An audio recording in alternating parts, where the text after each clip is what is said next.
Well, hello everybody, and welcome to today's Coffee Shop Allergen Management webinar.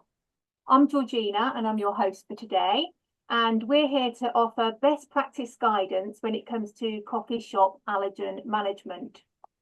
So whether you're running a local cafe or part of a national chain, or even working in enforcement, clarity and accuracy is always crucial around allergens. Today's session will look at best practices, practical tips and real-life examples to help coffee shop operators and enforcement officers improve allergen management, with a focus on communication, compliance and customer safety. We would all like you to mute your microphones, which I think I've already done for you, and which will turn back on when it comes to the question and answers session. Please place all your questions in the chat box and I'll filter them through to our experts here today. And I'll also be monitoring it. I just want to, first of all, thank the sponsor for today. A big thank you to Phil at Glebe Farm Foods for supporting today's webinar. A little bit about Glebe Farm Foods. As the only farm in the UK growing the processing and gluten-free oats into a range of products, which include award-winning oat milk and granola. Glebe Farm is committed to producing safe, great-tasting options for those with celiac disease and gluten intolerance. Their dedication to transparency and allergen control makes them a fantastic partner for this event. Now, I just want to introduce you to Caroline. Caroline Benjamin is the founder of Food Allergy Aware, and she'll be beginning this webinar for this afternoon.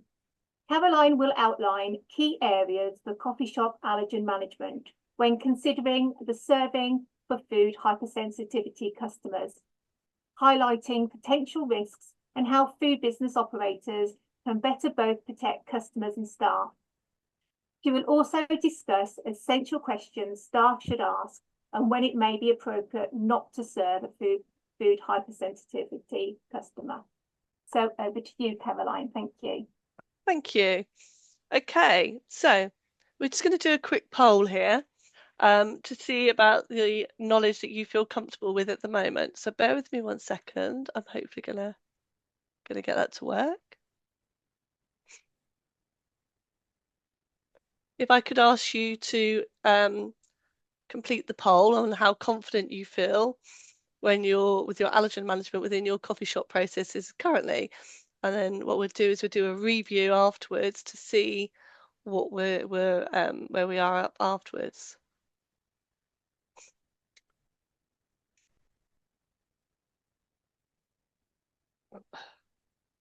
How have we done? Is that everyone in there? Oh, a few more people answering. Let's go take a quick picture. Okay, cool. I'm going to end the poll there. And what we'll do is after we've listened to myself and to Alix, we'll see how confident people are as well at the end and see if they think there's any knowledge gaps, etc., where there are. So bear with me 1 second. I'm just going to close that poll and move on. Okay. So we need to think about the risks. What are the risks with the coffee shops? We think about shared equipment and utensils. We need to think about using the same blenders. We need to think about milk frothers. We need to think about pitchers for the regular and allergen-free drinks as well. These can all easily transfer allergens. This is especially important with nut-based milks and also the syrups and the drinks, etc., that are also added, whether they're just flavorings and don't actually contain nuts or whether they do or not is the main thing. So it's one of the things to consider. We also need to think about surface contamination. So allergen residues can linger on countertops, tables, workstations where drinks and foods are prepared. Regular and thorough cleaning is very critical, especially in areas where allergens like nuts, like we said, or gluten products are handled. Again, where you're handling pastries and there's almonds, etc., you need to think about how you're managing that as well. And then you need to think about your storage and your labeling of your ingredients and how they're all labeled, etc., and making sure that they're all in place there. I'm just going to close that down into one. Wait a second. Okay, cool. Okay, so those are sort of some of the areas. Some of the newer risks that we're talking about is all about biodegradable and eco-friendly. So we need to think about what our products are made from. So it's a very big trend at the moment of straws being in wheat, pasta, and also in chitosan. I don't know if anyone's ever heard of chitosan, but it's a byproduct of seashells, crustacean. And we were made aware of it by an EHO that attended one of our working groups that we did for some research, where she attended a vegan restaurant and became very ill because she has a seafood allergy, and discovered they were using chitosan as a product as a straw. So it's made of that shellfish as well. So reusable and compostable cups as well. You need to think about how they degrade and how they actually involve the contact for the allergen, etc. So being aware of those type of things is very important. So, condiment stations, you need to think about shared self-service areas. Sometimes milk is left in a jug to share and pour out cold milk. So again, you need to think about if there's spillages, if those spillages go onto the spoons or the stirrers, etc. That could also become contaminated. High touch areas within the actual business, tabletops, condiment pumps, and door handles, etc. These need to be cleaned quite frequently to make sure that you keep the customer safe. There's a huge push as well on reusable customer containers or cups. Again, making sure that, when you're using those cups, there's a process in place. Are they clean? Do you need to clean them? Do you wash your hands after touching them? Are they made from something like a pasta or wheat, etc.? And is it a huge risk? Um, Also, we talked about storage as well and handling, close storage of allergen containing items. So nut milks where they're stored, gluten containing products with allergen free ones. You just need to think about how that storage is made. So for example, we know that quite a bit of the hot chocolate, which is used as contain a milk product in it. Sometimes we see those containers or those packets that are just tucked out underneath. They're not put into a proper container. And again, the milk particles can get into all sorts of areas as well. So again, being aware of how that works as well. And then, we've talked about environmental packaging and the materials, etc., and being aware of how to manage that. So the most important areas that we believe that should be covered are staff training. Regular training sessions ensures your staff understand their safety and the cross contamination and handling of reusable, eco-friendly. Have a process in place. So your staff training should be appropriate to your business and the way that you manage the food hypersensitive customer, what you're asking them, how you're managing the communications, etc. Consider having how-to cards, how to prepare a drink safely or a snack safely for the food hypersensitive customer. And on that how-to card, have it laminated so it's easy to clean, but that the member of staff can pull that card out and refer to it as a memoir to be able to prepare something safely. And it's just a good ABC guide for them to be able to use as well. Ask every customer when ordering a plant-based milk or black coffee whether they have any allergens, because sometimes they don't always tell you. We know that we need to have that conversation. We know we need to have two-way conversation, but we need to make sure that we're just prompting people as well, just to make sure that we're getting the right information. And then every time we always wash our hands, clean down, and have clean jugs, etc., when we actually prepare for the food hypersensitive customer. And as I've said before, training should be tailored to your business. So looking at to see what that training is. Now, when I did some research on some of the training, there's nothing out there specific to coffee shop. So there's lots of generalized training out there with the Food Standard Agency. There's some allergy training, but there's nothing out there which is more specific to the coffee shops and how that should be managed. There's some trading standards allergen resources as well in different languages, but again, it's very generalized, but you will find that general information in different languages, which is going to help you. So please, take note of that information. We'll see a bit more of that later. This is some online training, which is done with high speed. Again, the information is there to help you to pick up on that information. They also offer a free training for schools and educational settings. So again, take advantage of that training as well. Although, it's not specific, it does give you the basics of that information. Apologies for my croaky voice. I've had this really awful cold for the last few days, and it's just starting to get a bit better. So let's have a couple of case studies. This is Ruth here. So Ruth is What Allergy. She's a blogger. She has multiple allergies, but her one of her worst ones is, or anaphylaxis, is for milk. And she has been able to give her witness impact statement at a court case where she was made to be quite ill. And interestingly enough, she went to an event, it was a couple of years ago now, and she went down for breakfast, for coffee, at this event. And she said, I've got a milk allergy. Can you prepare me a black coffee separate? And the young girl that was in the restaurant said to her, if you put a cup under this coffee machine and run it at least 4 times, you should be safe after the 4th time because there's not much more milk dripping through. And unfortunately, it doesn't quite work like that. So those sort of machines where they have a separate pipe for the milk coming down, that one drip of milk could probably make Ruth very ill and put her in hospital. So again, that sort of information needs to be trained across your staffing. If you're using those type of coffee machines, then you need to make sure that you have an alternative way of providing milk free drinks for your customers, the food hypersensitive customer. This is also a case study which was in the news earlier this year. And it was heightened by the fact that this young girl has a severe dairy allergy. And they ordered hot chocolate from Costa. The mother was very clearly said that she had a milk allergy. Again, there was a lot of miscommunication. As far as I'm aware, the coffee, the hot chocolate at Costa Coffee actually has a may contains milk statement on it, which again would be something which would should be highlighted to somebody with a milk allergy, and you should need to think about that. But I think one of the things that I would say, that I've been into many coffee shops over the last few years, and a lot of them are the chains.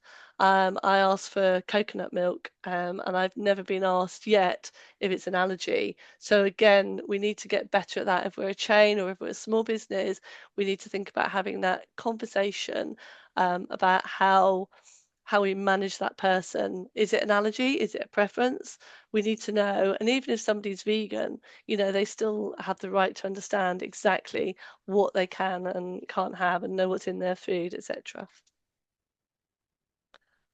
And talking about vegan, so vegan versus allergen free are 2 different things. So we're aware there was the case of Pret a Manger with Celia Marsh. Although it didn't involve coffee, it was yogurt within a wrap.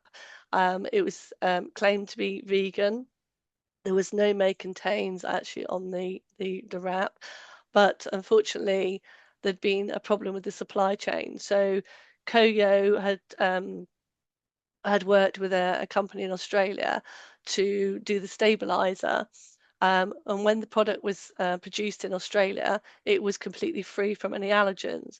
But when it was produced in the UK at a Tate and Lyle factory, the actual factory had milk powder on the same line, and they actually put a label on their product to say it was a may contains milk. But unfortunately, when Koyo saw the may contains labeling, they didn't think it applied to them because they asked for something to be completely milk free. They didn't follow up, didn't check on it.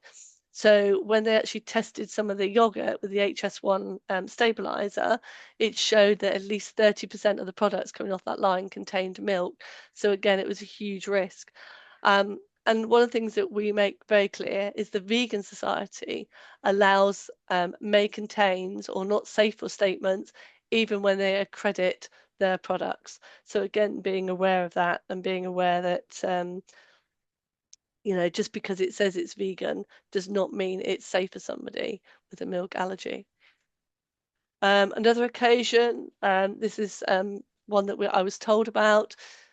We went with a friend and we got 2 sandwiches and one soya hot chocolate. They left, they thought it was made with soya. And it's only as she started to drink it that she realized it was almond and it upset her stomach. So again, you know, the member of staff was a bit blatant in the sense of, you know, flippant, and not responding appropriately to that communication. And I know that, you know, I've gone into coffee shops, and I've had sprinkles put on top of my drink, in error, even though I've asked for it to be dairy free. And I say, is there, you know, dairy in the sprinkles? And like, oh no, we don't know. And they're having to check and then find out that the sprinkles do actually contain milk. So again, being aware of all the products that you're providing and making sure that your staff are aware as well. And don't hide the fact that they make a mistake. They need to make sure that they need to understand why they made that mistake. So we're going to hear later from Phil from Glue Farm, but I think one of the things that I really want to clarify that not all oats are created equal. So there's lots of different oat milks that are out there, but they're not gluten free. So a gluten free oat needs to be produced in a field, and milled in a separate area from anything that's wheat containing or barley containing. So it needs to have its separate processes, and it needs to make sure that it's identified as gluten-free oats, so that some of the milk that you're using out there might not be gluten-free oats. So again, if you're heating up gluten-free milk, gluten-containing milk on a nozzle where you're heating up normal milk and somebody's celiac, it could also cause them lots of issues. So what does best practice look like? What do you do in your business and how can you make it safe for your customers? For me, it's all about awareness, having signage, having information, making it very clear to the customer exactly what you do and how you're going to do it.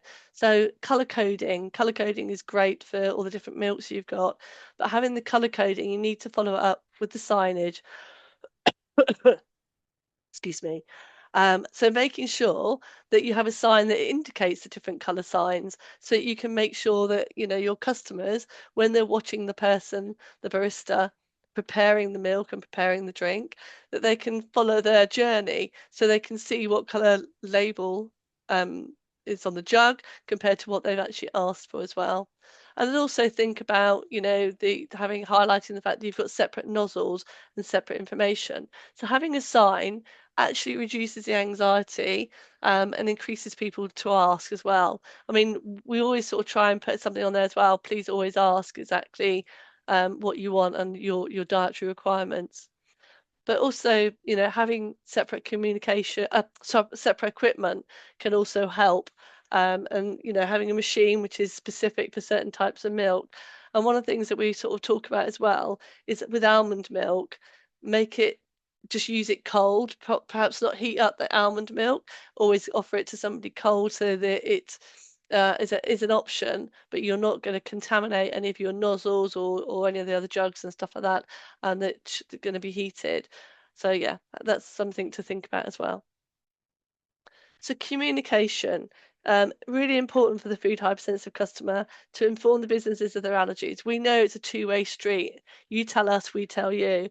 I'm gluten and dairy free, and I tend to tell people that every opportunity, not every opportunity, it sounds awful, but if I go to a hotel, I would tell them before I book, when I book, when I arrive, when I'm at the dinner, etc. So again, trying to encourage people to be confident to ask that question. And one of the things we sort of talk about is hearing versus listening. So I'm both gluten free and dairy free. And one of the things I always say is I'm gluten and dairy free, and they're like, "Oh, you're gluten free," and then they just drop off the dairy free. So making sure that you listen to both parts of the conversation is so important, and check that, you know, you repeat back what they've asked for. So then at least then you can clarify that you've got it right. And maybe think about showing them labels as well. So if they've asked to see certain information or certain ingredients, if you can show an ingredient label, that's always a much more secure way of working. Think about the alternatives. So when you're serving or you're producing hot chocolate in your coffee shop, you know, having a vegan hot chocolate is going to increase your audience. You're going to be able to sell it to more people. Sally and myself, we were in Chesterfield last October, and it was quite chilly and quite cold, but we only found one cafe that did a vegan hot chocolate, which is the one on the left. So we went back there about 3 times in the end because we needed to warm up, we needed to find somewhere to go. And we wanted to keep our custom there. But when we went to other places, they didn't do any of those products. So just think about what the products you have. And even if you bought in a tin that you have that is vegan from somewhere else, just have as a separate option for someone, is increasing your visibility and how you're serving. Okay, so food options as well. Balance your menu. Offer both sweet and savoury from options to avoid customer exclusion.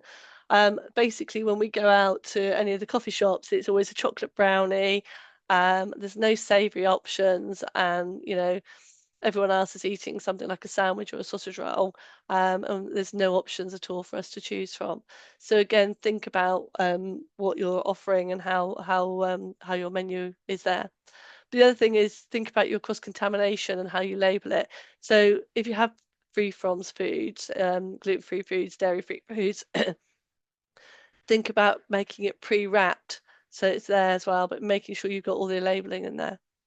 And then provide that clear allergen information on the menus and or either via digital platform. And then, celebrate what you're doing, promote it to your customers through signage and social media to build that trust and loyalty, because that really helps as well. So just recently, Costa, they did a free toast, gluten-free toasty. But when they promoted it, they didn't really think about the preparation side of it. And lots of the questions that were being asked on social media was, is it safe? How is it cooked? So again, if you're going to produce something like a gluten-free toasty or a pie or a sausage roll, etc., also talk about how it's heated up or how it's cooked or how it's prepared, because that is also going to help as well and make it so that people can see what you're doing. So I'm next going to cover near miss reporting. Anyone that's been on our previous webinars, I apologise, but it's something that we're just very keen to make sure that it's important.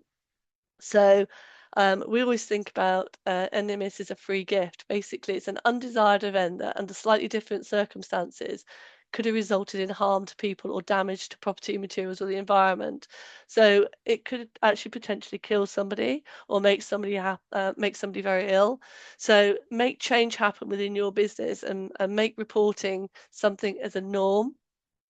So when should the business report an issue? It should be when an issue occurs.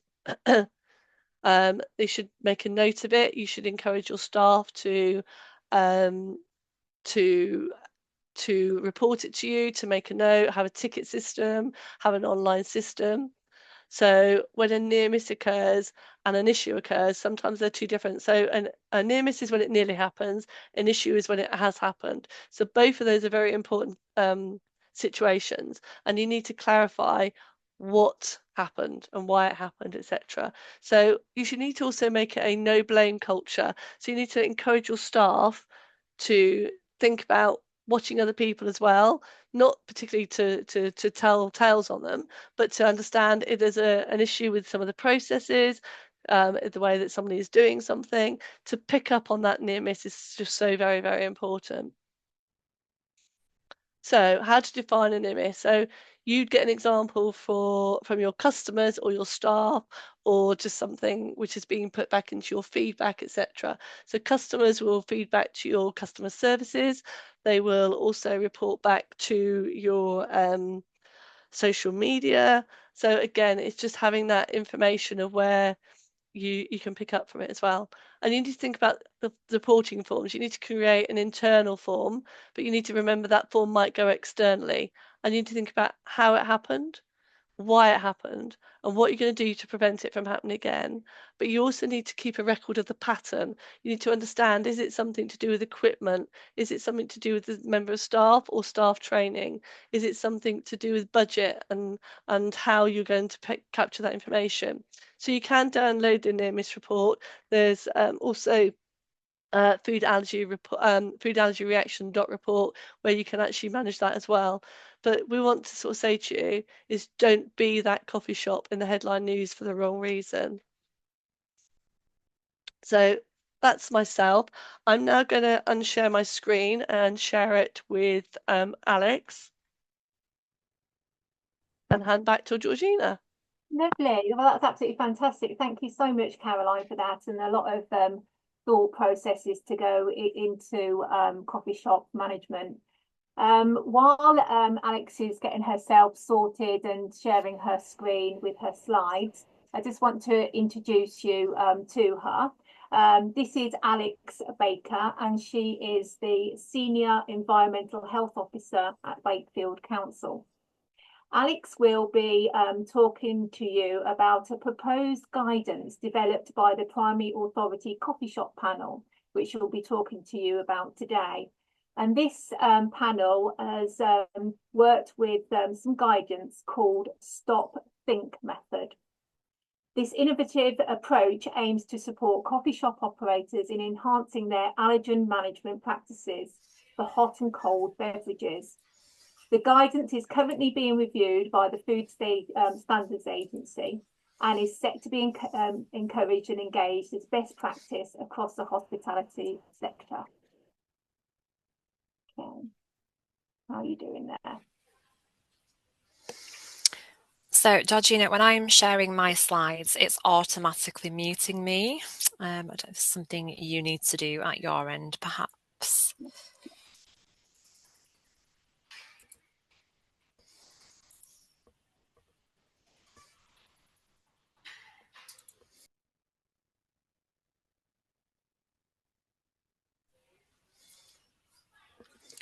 Are we sorted? Can you see my slides? Can you see that? Can indeed. Thank you very much. Excellent. Very good. Okay. So hi everybody. I can see on the list there are some familiar names and some new names, which is always good. So today's presentation is a bit of a whistle-stop tour really in reference to some of the work that we have been doing here at Wakefield Council with one of our primary authority partners, which I will touch on in a second. So the presentation title is Striking the Balance, Navigating Consumer and Regulatory Expectations in Food Allergy Risk Management, with a focus on cow's milk. A huge mouthful, I appreciate, but we're going to dissect that together. So I'm Alix Baker, and I'm a Senior Environmental Health Officer at Wakefield Council, and my background is quite varied. So I've done a series of roles in the private sector and in the public sector. I had worked for Marks and Spencer's and Compass Group doing operational roles before moving into regulatory about 9 years ago. And I've currently been at Wakefield for 4 years and work in the commercial services team at Wakefield to carry out the primary authority function. And for anybody who doesn't know what primary authority is, it's a government-backed scheme by the Department for Business, Energy and Industrial Strategy. So it's under the business and trade team. I don't really want to get into too much of the crux of that, but what that means in layman's terms is it allows local authorities and businesses to come together, particularly multi-site businesses, to work on regulatory matters. And the example I'm giving today is with Starbucks, who is one of my partners. Now, just for clarity, today I'm not speaking on behalf of Starbucks. I am speaking on behalf of Wakefield Council and some of the work we have done in partnership with Starbucks, but also for the wider industry as well. And that's what's really important. So as we're moving through the presentation, these are not specific examples to Starbucks. This is about the industry as a whole and some of the gaps we know we're currently facing and the challenges that we see. So we're going to talk about unlocking successes with primary authority partnerships, balancing business and social responsibility. We all know that's really, really key, particularly with the political situations and the examples that Caroline has given. Addressing the hidden risk of cross contacts. Again, some crossover probably with what Caroline's discussed, but there's a reason for that. And promoting best practice for food allergen management. So we're going to give you a bit of a gift at the end to take back, which you be able to give us some feedback as well, which is always really good. So to set the scene in terms of striking the balance, I think we'll probably start with regulators, seeing as that's who I am. Everybody loves a regulator, as we know, and it's quite an ominous term. It is regulators. Everybody fears them, particularly businesses. And there's a bit of a myth around that. We really shouldn't be fearing regulators. You really have to do things really wrong, for there to be any, serious consequence, i.e. that you don't want to comply. So regulators do have a responsibility to make sure in terms of any enforcement policy and code of practice we follow that. So we are policed then by national regulators, for example, as well. So it's about a fair deal for everybody. In terms of customers, I think it's a really tricky one for customers. I think Caroline's touched on some really good points, particularly around the challenges of really, being able to be inclusive, and for SME businesses, that is much easier than some of the larger organisations. But ultimately, what customers want, and from the research that we have done, is they just want transparency. They just want to be really clear about what they can and can't have. And then businesses. So businesses is what drives the economy. It allows us to pay our mortgages. It allows us to create really great and inclusive, places for us to work and for us to socialise. And we touched on, I was at the Allergen conference yesterday, and we touched on the Parisian culture and how that is still very much at the heart of communities. So we know this is only going to continue to grow, and we're talking about an industry which is worth around $235 billion. So quite a lot of money at stake. But with that comes obviously competition for market share. And we can see that businesses through to SME, so small, medium-sized enterprises, and also the larger corporate organisations, they're starting to diversify, and quite rightly so. We know that we had COVID and aggregators came on. So what I mean by that is Just Eat, Deliveroo. We can get a salad box and a coffee to our desk in 10 minutes, and we live in a very fast world, and of course businesses are responding to that, and quite rightly so. And with that comes changes to product, diversifying products which are trendy. We know social media plays a huge part in that, and it's great for sales growth.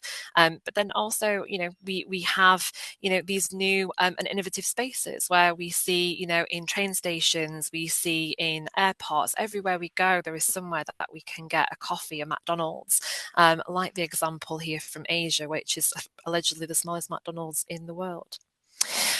Artificial intelligence, that's probably an entirely different conversation altogether, but we also know that that technology is also influencing change. Now, what we deal with as part of that primary authority scheme is we deal with lots of what we call referrals, and now I'm not talking about a £25 gift card from Amazon. We're talking about referrals from local authorities, so they inform us of any notifications. So if they have been to inspect a business under the primary authority scheme, they will then notify us if they've done a food hygiene inspection, so very much that routine, but then also as well reactive as well. So if there's been a customer complaint, and if they have concerns. And where it's becoming really tricky is that there is lots of confusion across the industry around allergen management and what the key focuses are. And we, of course, under the primary authority scheme, we love feedback from regulators and consumers, of course, so that it can help us to shape and set real clear direction, agree that within that partnership to see how we can change, things in a really pragmatic way and in a meaningful way, so where it's value adding. And I think where we're finding there's a real, piece of ambiguity, so there's confusion around the industry. We have regulators who have an expectation that businesses, in the coffee shop arena, including Starbucks, have separate coffee machines for all of their plant-based drinks, as well as cow's milk, for example. And we know that, there's a growing trend, whether it's lifestyle, and of course, we have to be really clear about what we can and can't do. We also have officers asking if we can remove steam arms, for example, example, and put them through a 2-stage clean process. So lots of the things that are being requested and separate spaces, are not always practicable in the size businesses that we're thinking about. And we've then got the added challenge of some of the bigger businesses. So thinking about Starbucks, Costa, Nero, they have franchise agreements in place where they have lots of different operators. So businesses who operate entirely separately to businesses like Starbucks, and they have adopted that brand. But inside of that brand, they've also got their own management systems as well. So we just need to be really clear about what the expectation is, because then when the regulator comes on, we've got a really diluted message, because in one part of the country, we've got regulators saying X, and in another, we've got them saying Y. But what's really clear is, while we're there to try and manage the risk of cross contacts, we know that in these spaces it's really difficult, particularly as an example. And the example I'm going to use today is cow's milk specifically, just to really provide that lens it deserves. And that's not taken away from all of the other allergens, whether in the 14 or outside of that. We know that, for that individual consumer suffering with a hypersensitivity, whether it's allergen, whether it's intolerance, celiac disease, we want to make sure that, we recognise the value of that individual's, that the individual's psychological piece in terms of them being able to feel safe in the environments they are. But we have to be clear. But where we have things where we're getting, orders wrong, for example, where we are mislabeling things, where we're cutting corners, and we're using precautionary allergen labelling, for example, as a bit of a smokescreen, that's also not acceptable. So we wanted to do something really meaningful with our partnership to really help the industry and set a bit of a standard to drive consistency. So I just want to really touch on this really quickly. I don't want to get hung up on this, but when we are regulators, we look at 852 Annex 2 legislation every day as part of our routine inspections. And one of the changes that came in to the European Commission piece of legislation after Brexit, in 2021, they'd amended Chapter 9 to include this piece here, which is really about equipment that's being used for allergens. Now, please don't mistake this. This isn't something which we are using here in England, because it's simulated, and same with Wales. But in terms of the mindset and the regulatory landscape would probably feel quite different in terms of some of those key focuses. But the other challenge that we've got as well is the social media, as I've touched on. And I just want to quickly show you a quick video which really captures some of the challenges outside of business, which really do set the wrong message and precedent in terms of the seriousness of allergens.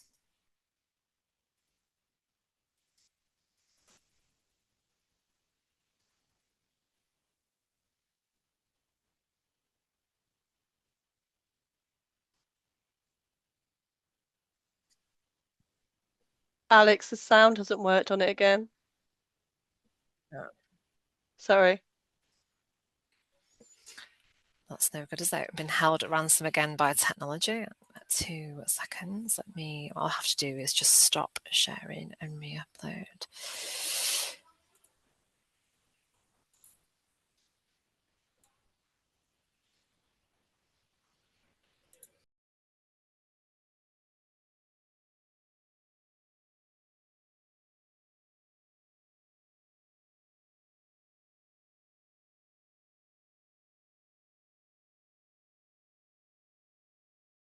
And this girl's on f***ing crack. Try that. Oh yeah, she's rolling on Molly. 6 shots! This is toffee nut! I'm allergic, you asshole! Oh, really? It's fine. I've prepared for this. It's okay. Wait, what, are you serious? Yeah. No, I thought you were just walnut. No! Because you eat peanut butter. Only peanuts! Put it in your leg.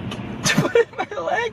You got dots in your tongue. Is that a sign? Oh! What do I do if you don't breathe? Call anyone. Sickness in my leg. Ooh, I don't. Ooh.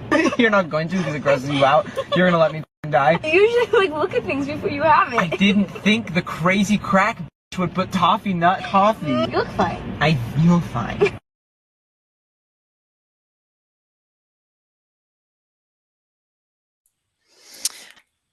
So really, really scary every time I see the video. It's sorry, 2 seconds. Every time I see the video, I think it really drives home the seriousness of young people and how serious allergies are taken. And I think there's two key things here for me. Allergies is never a laughing matter, and I think that's irrelevant in terms of industry and sector. It's really serious, and that particular TikTok had a reach of 9.3 million people. And we know that's largely young people who are viewing some of those videos and perhaps get the wrong message. Hence why there's such an anxiety perhaps for younger people who are dealing and living with food allergies. The other thing as well is, so the reference in there was toffing up. So most of the corporate businesses for sure, the syrups, they remove that. And I know Caroline's touched on that, but they remove any tree nut. So in the toffing up, there isn't actually any tree nut in there. So there's this misconception. And businesses like Starbucks, for example, work incredibly hard to really close that gap and ensure that they can remove, so far as reasonably practicable, from their supply chain the risk of allergens. So where there is a problem, there's always a solution, and that's what we do here at Wakefield. We like to innovate and we like to be forward thinking and question the status quo. And we thought, what can we do that's meaningful to try and help alleviate this? Well, we knew that there was probably other businesses out there, including some of the other larger businesses and the small medium-sized enterprises, which were also being challenged around referrals and some of the inconsistency. So using the Office of Product Safety and Standard under the Primary Authority Scheme, I lobbied a panel which brings together trading standards and environmental health officers alike, who represent mostly businesses under the Primary Authority Scheme, but not all. We do have just general EHOs and TS there because it's really important to be as inclusive.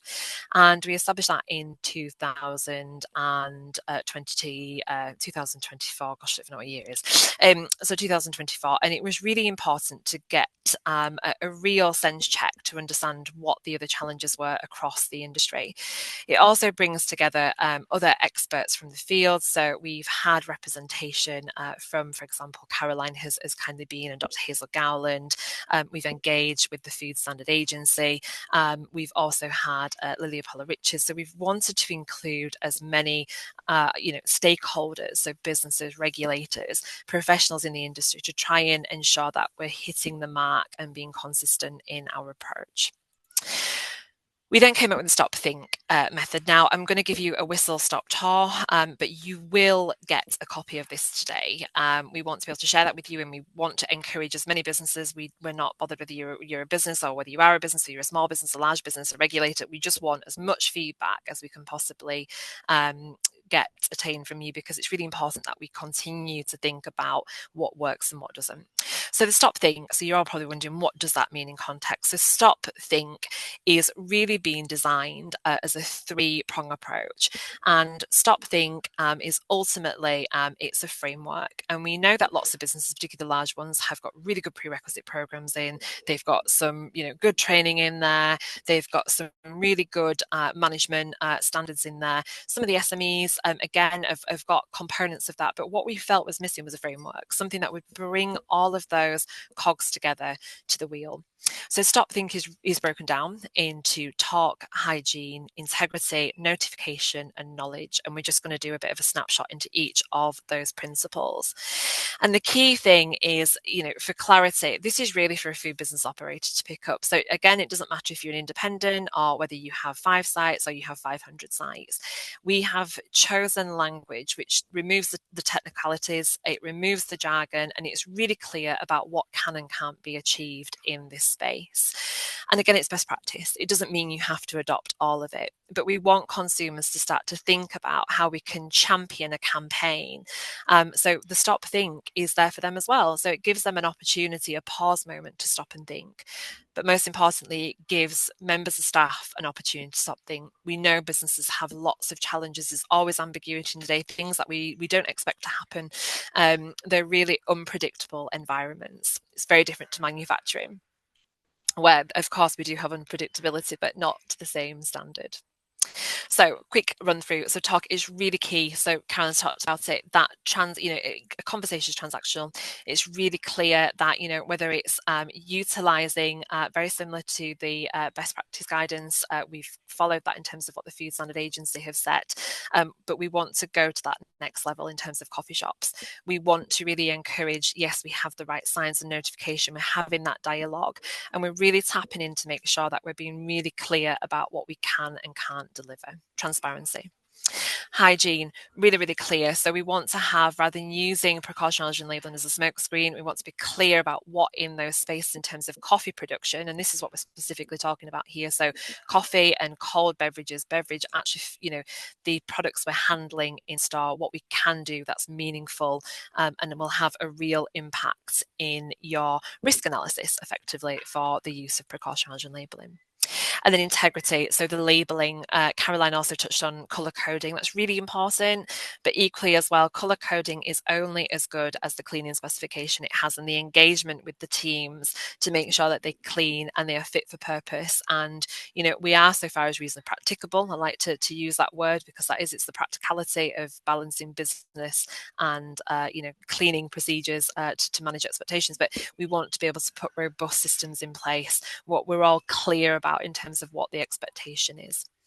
And then near miss, so really, really key. Again, I agree with Caroline. So it's really all about, mapping out a picture before that incident happens. We want to use that. We want to change that culture and that mindset, because this is how we learn. This is how we make sure we don't have any real, negative things happening. And whilst we know anaphylaxis is incredibly rare, and sadly there has been cases which have been in the press which, presents this fear in businesses, we want to create, that near misses are a positive thing. And we should be sharing that across the industry. And then knowledge underpins the whole of Stop Think. It's really about how engaged everyone is at those various levels. And that's right from, obviously the teams in stores, making sure the customers are engaged and they have the confidence in the Stop Think method, and regulators know how to apply that. So this is just a quick, brief overview, but we did some validation in terms of the hygiene section. And what that looked like was we did a sample site, and very kindly we'd engaged the Food Standard Agency who supported us with this pilot study. It was a very small sample. It was literally dipping our toes in the water. But phase 1 and phase 2, for clarity, is in these 7 coffee shops that we had sampled. They knew about it. It was announced. They were represented under the panel. They varied in size. We had small chains, we had large chains, and we wanted to have a 2-phase approach. So phase 1 was we would ask them to prepare a soya or an oat latte, depending on what they had in terms of plant-based, because we wanted them to follow their normal instruction. We wanted to see how it compared to the hygiene section of Stop Think, and also to help us make any necessary adjustments. At phase 2, we would then obviously apply the Stop Think method in terms of hygiene, so things like hand washing before we start the work, making sure we've got clean jugs, doing 2-stage cleans on the jugs, really go into that, nth degree to see what the difference was. And we had some really, really interesting results. But just so I can be clear, for anybody who does understand that the technicalities, don't worry if you don't, it's not really about that. But we were looking for casein specifically. So we weren't looking at, for example, beta-lactoglobulin, because we know that the British Dietetic Association, their research determines that there's around 80% of casein. So we felt it was a better study for us to focus on. We did do quantitative and qualitative. So one is basically we can numerize it, we can quantify it. The other one is we can't do that. So we're looking very much at a different approach to being able to use that information in a meaningful way. And I'll give you some context. So don't worry about the method, but we did use the ELISA method. And what that means is at the end of phase 1 and at the end of phase 2, so once they've carried out all of those cleaning practicalities, we would then take a sample which would then be sent off to a lab. So it'd be sent off to a lab where we call them a public analyst. They would do their checks and balances, and it equates to 2.5 milligrams per kilogram. So you're looking at about 8 to 12 grams of salt. And then the LFD, different tests altogether, hygiene tests, really focus on concentration levels of casein. So we're thinking about the different areas that we would ordinarily think where cross-contact happens to understand what are the concentration levels. And whilst we can't quantify it, what we could do is look at characteristics, and we were checking right from not detected through to very high detection levels of casein. So what does that mean? So really, really quickly, so the ELISA testing, so when we got the results back from the lab, we were really surprised. We thought this would have been a lot higher in phase 1 particularly, and we had one site, we'd obviously anonymised them, alpha through to golf, and in one site in Charlie, they had a positive reading, so it was above that referencing dose. Now, phase 2, obviously we had none, which is great, but this is really important to start with this slide, because what we can do is we can understand how cross-contact over different parts of equipment and different parts of the process. Can everybody just make sure the mic's on mute, please? Thank you. Just really ensures that the end result, it kind of avoids it from being a positive detection. So this is the inside of the jug that we checked, and we do a surface area swab as you saw, and we can see that we had 4 low, we had 1 high detection and 2 that was green. Now when we'd done the phase 2, so we'd done the 2-stage clean for instance, we saw a much lower level. But what we learned from this is we had 3 sites that had put their jugs through the dishwasher, and we also had 3 sites who had them on the side ready to go, they were clean. The one here that we can see, thinking back to that piece of legislation we referred to, and back to the test where we could see that there was a positive reading here, that related specifically to that site. And we could see that visually, this was the designated oat jug allegedly, but just wasn't clean, didn't look or feel clean, but the barista at the time was confident that's what they would do as part of their ordinary process. Same again with the actual handle. So we can see the levels are low in phase 1, and they're much better in phase 2. But ultimately, the contributing factor is what we're looking for is that high detection. So we were able to then change the guidance. So initially we'd put that businesses should be, if you get a customer with an allergy, they should be doing a 2-stage clean on their jugs. But actually the dishwasher is also effective. And we felt that it was necessary to keep that in there. So in terms of when we're assessing risk and we think about risk analysis, which, determine whether we're going to use precautionary allergen labelling, of course the dishwasher would still need to be used on there. But hopefully if it goes through before the customer is served, so before the barista then takes the jug, puts it through the dishwasher and starts to prepare the drink, it will eliminate some of that risk. So this is really interesting. Coffee shops, obviously we said referrals, we get lots of challenge about separate steam arms, separate coffee machines, all the impracticalities that we just can't deliver. We couldn't even remove 5 of the steam arms, and the team were unsure as well. So it was, Joe and Michelle who would come every week and they would do their deep clean, which is absolutely fine. But in terms of the standard team, they were unable to remove the actual steam arms. And the one where you can see that we had a green result, so a not detected result in phase 1 and phase 2, was where we had a small SME business with 3 coffee shops who had a designated, assigned a coffee machine for plant-based. Back to Caroline's point, where we can do that, we should be doing if we can for a small SME, but for the larger chains, that's just not the reality of the operations that they're working with. Again, the outside of the steam arm. So the point here was we wanted to kind of see what that looked like, what businesses were doing. Businesses were using multi-use cloths here, in most cases, apart from one where we can see that it was green. And in phase 2, what we wanted them to do was use a brand new cloth, and we wanted them to follow the stop think method by purging the steam arm. They would then wipe the steam arm with some pre-diluted sanitizer in a bottle, or they would make some up that was fresh. So they hadn't been using that for cow's milk, for example, and they would use a clean cloth, a brand new cloth out of the packet that hadn't been used before, and they would use that to wipe down the steam arm, and we saw a significant improvement.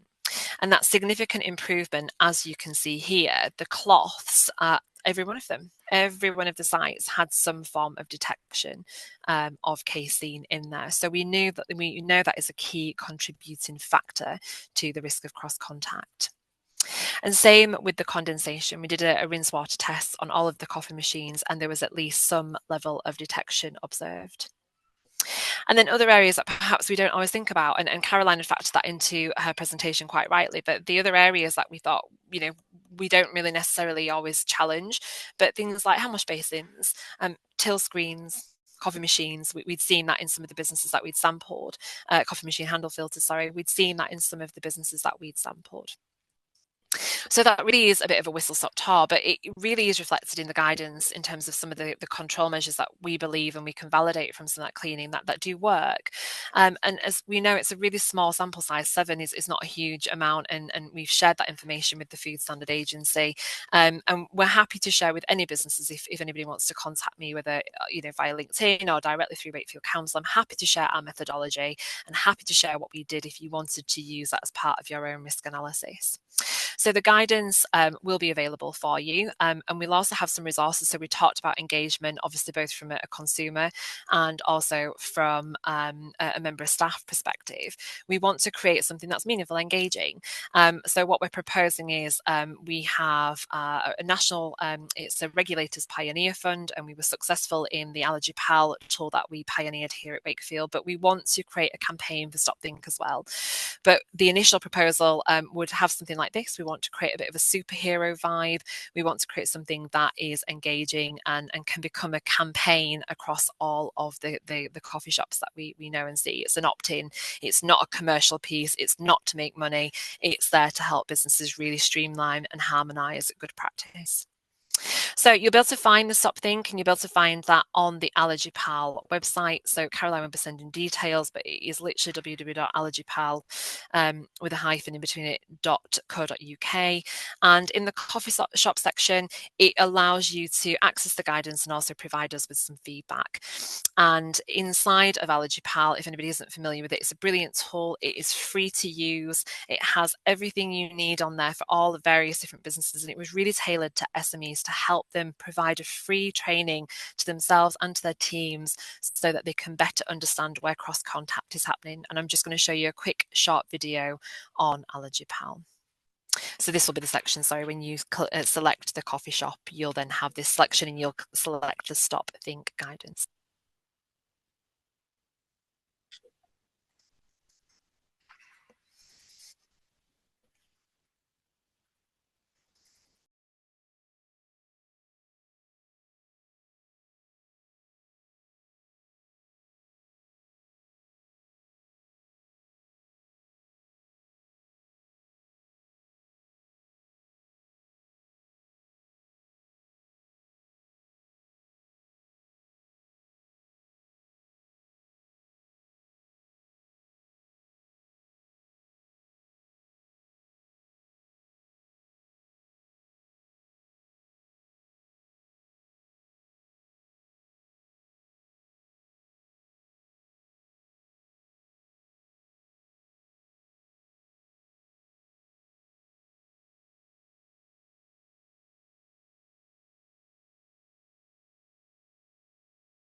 Alix, I think you've muted again.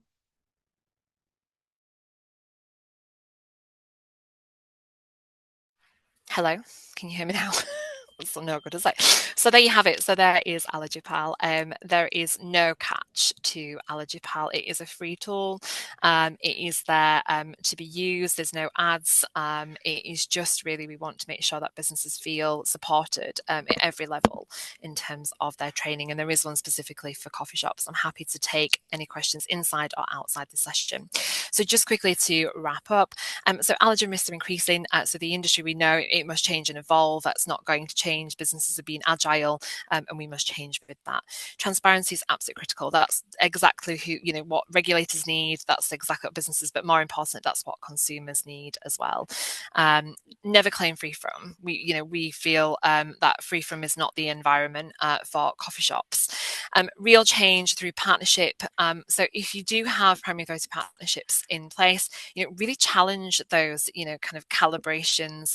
We know that there's lots of, kind of innovating that can take place between that partnership to really strengthen, that relationship and what you can do to influence change. Standardization is absolutely key. We want to harmonize how we do things, so it makes the lives of everybody much easier, including customers, or most importantly customers, but definitely businesses, their franchise partners, and obviously regulators. Test, learn, and adapt. So validation. So think about ways that you can start to go that extra mile in terms of any risk analysis that you put together to show that you can reduce the risk wherever possible. So some of the examples Carolyn gave, brilliant. Look at your supply chain, look at your suppliers, challenge them on where they're perhaps using any may contain as well. And then collaboration drives progress. So we know that. So by working together, we can make a real change, because to make a difference, we have to make a change. And this is just the beginning. Our Stop Think guidance sets the foundation for promoting best practice, and it's just the start. We're setting the foundations and hope to make this a national campaign with everybody's support, including yours. So thank you very much for your time. That's absolutely amazing, Alix. Thank you so much, and you've done so much work already. So yeah, absolutely fantastic. Blew my mind away. Absolutely. Okay, so we're just going to hear from our sponsors, Phil, and I think Caroline's going to be sharing her screen with some slides, and I'd like to introduce you to Phil. Thank you.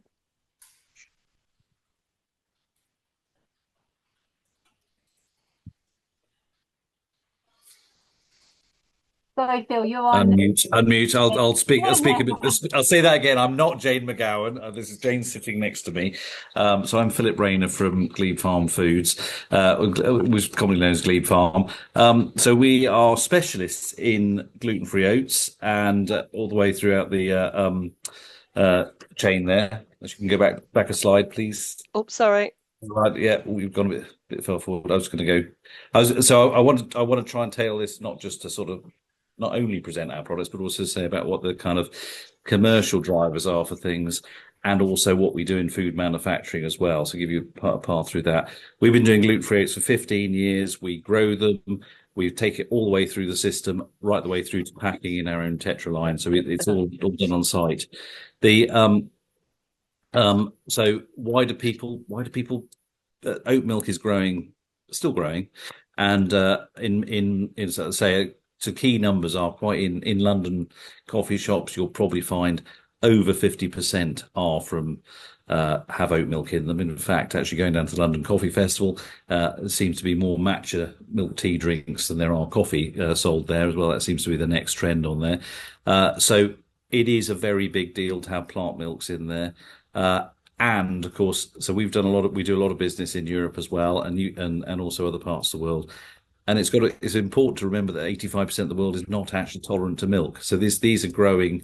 This issue with allergies, which obviously you're involved in, is going to grow. It's not really going to become any easier. Of course, Britain does lead the world in allergy control, and we've set this up by having great systems and good businesses that run this whole thing. So main key bits: environmental concerns, milk intolerance, which does drive an awful lot of people to go for plant milks. It is growing as well with young people. Health, actually got a nice little picture there of Michael Mosley, who came round our farm. I think it was almost the last show that he did. Unfortunately, he's lovely, a really fantastic guy, actually. It's a big shame. So I actually had a food catering conference. I'll say a catering conference, a catering supply conference last week, and the sort of executive chefs there were saying in things like private schools, it was 10 to 20% of kids would have an allergy, whether that was one of the 14 or another one. It was a major part of their area. Also, we've done an awful lot of work with people with gluten intolerances naturally over the last decade and a half, and even quite a few of our farmers also have and various other people have milk intolerances and gluten intolerances. And there seems to be a link between the two as well. So taking away milk, you do generate, you've got to watch so you don't generate gluten. So Glebe Farm, we all make it on site from start to very finish. And we developed fantastic oat milk recipes. We also do a lot of oats and a lot of granola, of course, as well, which also fit in that coffee shop world. But a key element is that taste for superior coffee stuff, so that now oat milks are pretty much equaling the quality of dairy milk, dare I say it. And you get a great experience. We've also done ones for tea. We operate at a superior level of less than 5 parts per million. We actually operate at about 1 part per million. We can only test that on grain, but ELISA test 100% of our product. That's very key for. I'm sorry, I was going to say we're also the only one that's certified by the Celiac UK. We work extensively with the very, very low undetectable level of gluten we found is very key over the years, and this is supplying all the retailers with oats as well.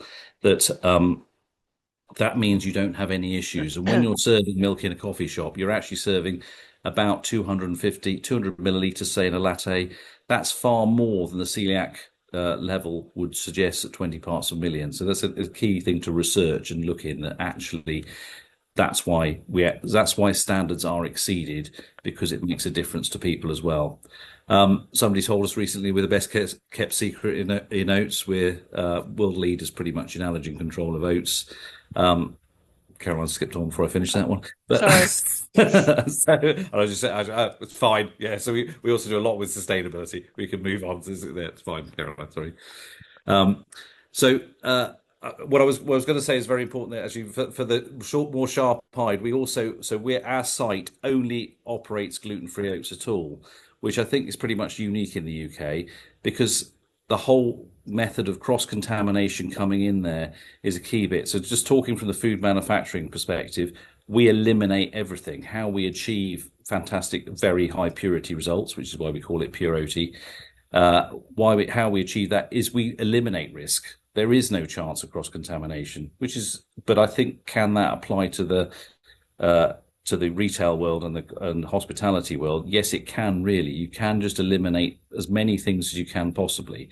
Trying to do everything to everyone is going to cause trouble. It is impossible to do those things. So if you can just minimize those risks to the minimum that is commercially necessary, there's a key element to that. All the instances have happened where an alternative hasn't been made, is you've got one choice of either removing your allergen intolerant people from your place, which is kind of awkward.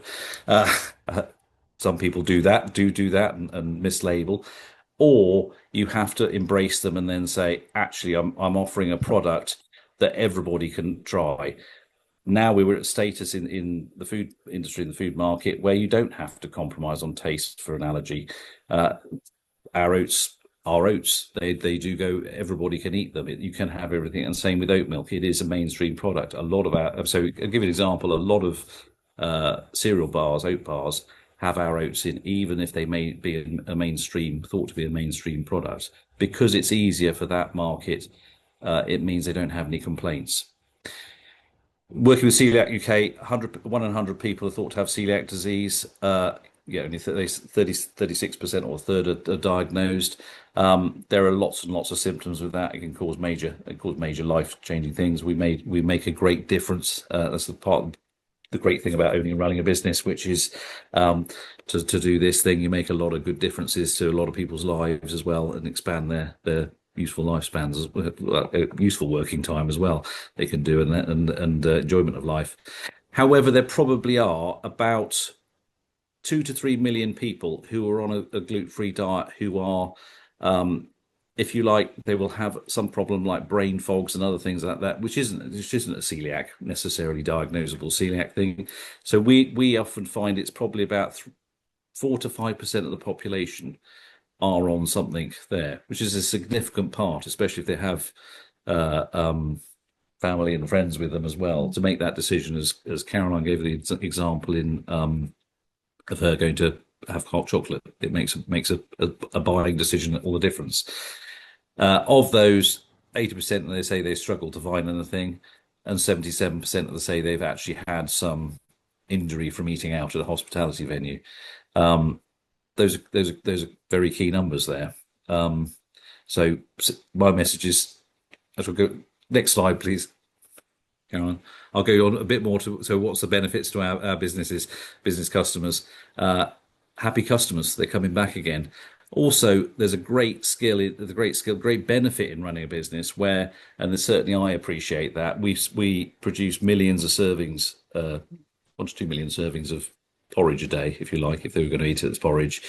Knowing that I'm going to have no problem at all is a great thing. Even for 10 years, we haven't had anybody affected by gluten. That allows you to build a business, generate more income, get into things, develop things further. So keeping those problems away is just, yeah, great thing. So we do gluten-free, nut-free, and dairy-free. Well, I should also say that the sharp-eyed may have noticed that we do coconut, almond, and soya as well. They're actually done at a different factory we work with in Italy. So we absolutely make sure we're allergen free throughout. And a key point actually that Caroline mentioned about coconut milk. Coconut milk is often a mix of coconut and other things. I mean, often there's soya. It can be gluten-free oat in our case that we're just changing to, and it can be all sorts of other things. So some things are hidden behind the background of if you like, the flavour, the main actor. There's other things in there as well.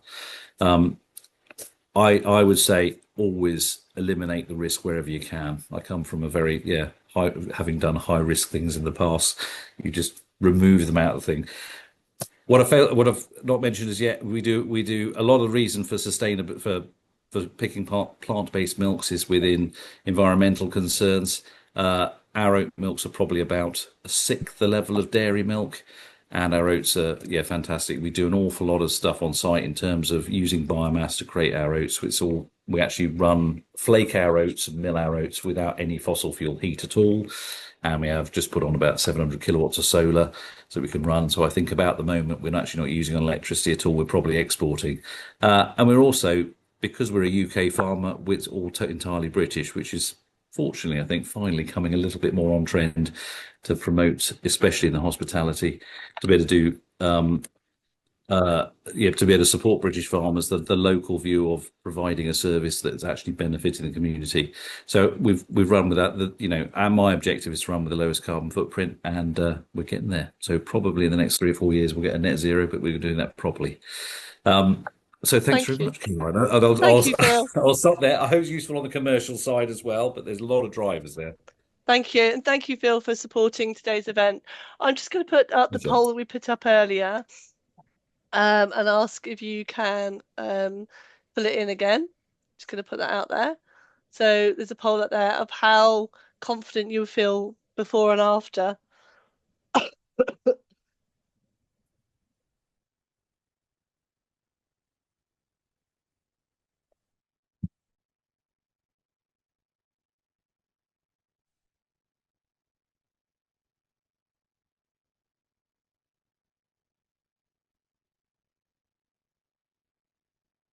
Okay, it's going to end that poll now. I'm just going to make a note of that for the comparisons.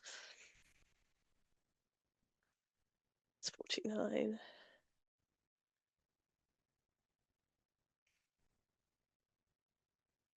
26. 9 and 9. And I'll just share those results with you. So that's cool. I'm just going to close that one down. So after today's event, what can you do to help reduce the food hypersensitive customer anxiety? And what will you take away from today's event?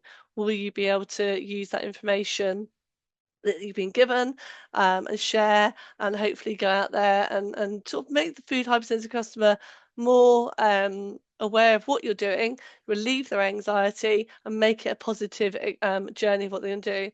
So I'm going to hand back to Georgina now and unshare my screen.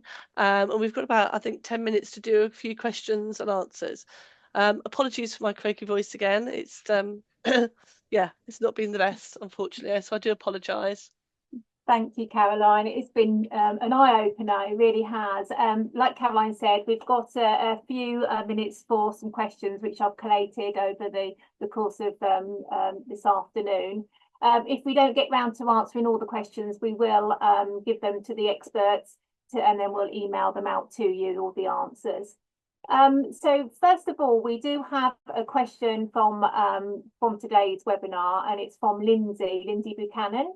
And she says, how should coffee shop type businesses describe allergen-free food options when the preparation means there is a possibility of cross-contamination? Don't know which one would like to answer that first. Alix, do you want to do that one? Yes, I'm happy to do that.